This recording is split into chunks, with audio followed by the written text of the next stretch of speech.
സജു ദേവസ്യ നമുക്കൊപ്പം ചേരുന്നുണ്ട്. Saju Devasya, good morning Saju Devasya. ഇതിപ്പോ എന്ത് നിലപാടെടുക്കും എന്നതൊരു പ്രശ്നമാണ് അല്ലേ? പെട്ടെന്ന് വേണമെങ്കിൽ പറയാം. ഒരിടത്ത് നിലനിൽപ്പിന്റെ പ്രശ്നം, ഒരിടത്ത് നിലപാടാണ് പ്രശ്നം. അപ്പം KPMS ഇപ്പം പറഞ്ഞത് നമ്മൾ കേട്ടു, സർക്കാർ പിന്നാക്കം പോകരുതെന്ന് പറയുന്നു. പക്ഷേ സർക്കാരിനറിയാം അതുണ്ടാക്കാൻ പോകുന്ന ഇമ്പാക്റ്റ് എത്രയാണ് എന്നുള്ളത്.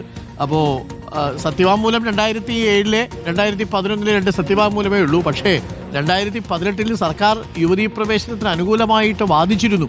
അപ്പോൾ ആ വാദം തിരുത്തുക എന്നൊക്കെ പറഞ്ഞാൽ അല്പം ബുദ്ധിമുട്ടുള്ള കാര്യമാണ്.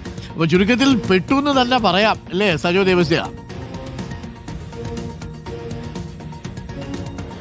ഡോക്ടർ അരുൺകുമാർ, തിരഞ്ഞെടുപ്പ് കാലമാണ്. കാര്യങ്ങൾ അത്ര എളുപ്പമല്ല. എന്തെങ്കിലും ഒരു നിലപാട് വ്യക്തതയോടുകൂടി സ്വീകരിക്കുക എന്നതൊക്കെ പ്രയാസപ്പെടുത്തുന്നുണ്ടാകും ഉറപ്പായും സർക്കാരിന്റെ എന്ന കാര്യത്തിൽ തർക്കമൊന്നുമില്ല.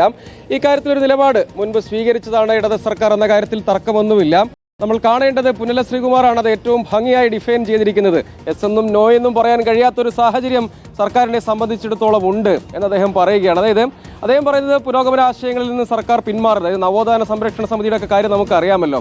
അതിൽ തന്നെ അതിന്റെ പ്രധാനപ്പെട്ട ചുമതലകളിൽ ഇരുന്ന ആളുകൾ ഇപ്പോൾ സ്വീകരിക്കുന്ന നിലപാടും ഈ കാര്യത്തിൽ മുന്നിലുണ്ട് എന്താണ്. അപ്പോൾ ആ ഘട്ടത്തിൽ അതിൽ എനിക്ക് തോന്നുന്നു KPMSഉം അതുപോലെയുള്ള അപൂർവം ചില സംഘടനകൾ ഒഴിച്ചു നിർത്തിയാൽ ബാക്കി എല്ലാവരും ഈ വിഷയത്തിൽ മറ്റൊരു നിലപാടാണ്. അതായത് യുവതീ പ്രവേശനം പാടില്ല എന്ന നിലപാട് തന്നെ സ്വീകരിക്കുന്നു.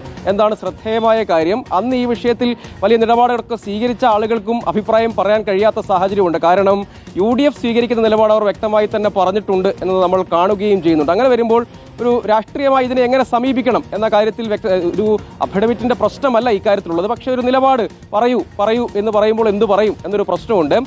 അതേസമയം KPMS പറയുന്നത് അയ്യങ്കാളിയുടെ പാരമ്പര്യം പേറുന്ന സംഘടനയ്ക്ക് ലിംഗസമത്വത്തെ പിന്തുണയ്ക്കാനേ കഴിയുകയുള്ളൂ. ആദ്യ കോടതി വിധി വന്നതാണ്, ആ കോടതി വിധി നടപ്പായതാണ്. ഇനിയിപ്പോൾ അതിലെ പുനഃപരിശോധനയാണത് നടക്കട്ടെ. പക്ഷെ അപ്പോഴും ഈ കാര്യത്തിൽ പുരോഗമന നിലപാട് സ്വീകരിക്കുക എന്ന ആളുകൾക്ക് ഈ കാലത്തെ നയിക്കാൻ യോഗ്യരാകണമെങ്കിൽ അങ്ങനെ നിലപാട് സ്വീകരിക്കണം എന്ന് ആവശ്യപ്പെടുന്നു. പക്ഷെ അങ്ങനെ വളരെ വേഗത്തിലൊരു നിലപാട് സർക്കാരിനെ സംബന്ധിച്ചിടത്തോളം ഈ വിഷയത്തിൽ സ്വീകരിക്കുക എളുപ്പമാകില്ല. നേരത്തെയും യുവതീ പ്രവേശന വിഷയം വിവാദം, അതിനുശേഷം ഇടതുപക്ഷം അടു കയറി ആളുകളോട് കാര്യങ്ങൾ വിശദീകരിച്ചതാണ്. ആ ഒരു പശ്ചാത്തലമല്ല, തിരഞ്ഞെടുപ്പ് ഘട്ടമാണ്. സ്വാഭാവികമായും ഇത് പ്രധാനപ്പെട്ട ഒരു രാഷ്ട്രീയ വിഷയമായി ഇതിനകം മാറിയിട്ടുണ്ടല്ലോ. Okay, thank you Sajo. അപ്പോൾ പ്രിയപ്പെട്ട പ്രേക്ഷകരെ, 2007 VS അച്യുതാനന്ദന് സത്യവാങ്മൂലം കൊടുക്കുമ്പോൾ അതിനകത്തൊരു കാര്യം പറഞ്ഞു. ഹിന്ദു പണ്ഡിതന്മാരെയും സാമൂഹിക പരിഷ്കർത്താക്കളെയും കൂടി ഉൾക്കൊള്ളിച്ചുകൊണ്ടുള്ള ഒരു കമ്മീഷൻ വേണം ഇക്കാര്യത്തിൽ അന്തിമ തീരുമാനം പറയേണ്ടത് എന്നുള്ളതായിരുന്നു അന്നത്തെ നിലപാട്. പക്ഷെ അതൊക്കെ പിന്നീട് കേസ് വന്ന സമയത്ത് അതൊന്നും നടന്നില്ല. ഉമ്മൻചാണ്ടി സർക്കാർ യുവതീ പ്രവേശനം പാടില്ല എന്ന ശക്തമായ നിലപാടെടുത്തു. നമ്മൾ യുവതീ പ്രവേശനം, അതായത് CPMന്റെ സർക്കാർ, പിന്നീട് വരുന്ന കേരള സർക്കാർ തിരിച്ച് യുവതീ പ്രവേശനം ആകാം, അത് സാമൂഹിക നവോത്ഥാനമാണ് എന്ന മട്ടിലുള്ള രാഷ്ട്രീയ പ്രതികരണങ്ങളൊക്കെ നടത്തി.